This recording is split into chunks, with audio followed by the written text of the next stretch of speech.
Woody, you popped into the gardens on a particularly wet and windy day. To what do we owe the pleasure? I'm taking part in an event that I named the Tricycle Challenge. Tri as in rugby and cycle as in push bikes. It's all in the clues all in the name. I'm cycling a push bike between rugby clubs in England, both Premiership and Super League clubs, taking a total of 24 clubs and covering 1,000 miles.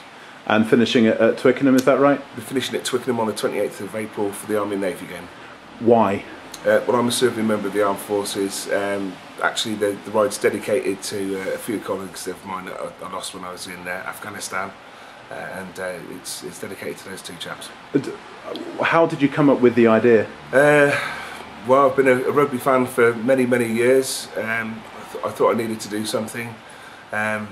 Cycling is about the only thing I can do now. I'm old and frail, and I can get on a push bike and do a few miles. So I thought perhaps a few miles was something that I could do quite easily. So started off cycling 5-10 miles to a pub, cycled back 5-10 miles from the pub, and we started putting the miles together, and all of a sudden we decided that perhaps we could do a distance over a series of weeks. So when did you start?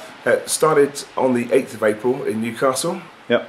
Made our way down to Hull, then across the M62 corridor, where we then headed double back on ourselves to go to Sale, down to Leicester and at Franklin Gardens today. And from here down to where's next? So from here we're going to Worcester, then Gloucester, then we'll be in Bath on Saturday, and then we have a long trip south to Exeter, an even longer trip back north to Reading, to the London Irish, and we'll be going to High Wycombe to see the Wasps, round to Watford, and then down to Twickenham for our last day.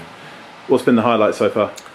The highlight is it was a massive event hitting halfway yesterday. Started adding up the miles, and 500 miles were done. And I would think a really great thing to achieve was to get across the North Yorkshire moors. That was quite emotional going up, but even better when I got across it. And what are you looking forward to most, and what are you looking forward to least? I think the trip down to Exeter is going to be a real test. Looking forward to most getting to Twickenham, being able to put the bike in the back of the van and not have to worry about getting on it the next day. Perhaps a few beers with the guys. And how can people follow your progress? We have a website, tricyclechallenge.org. We're also on Facebook and Twitter.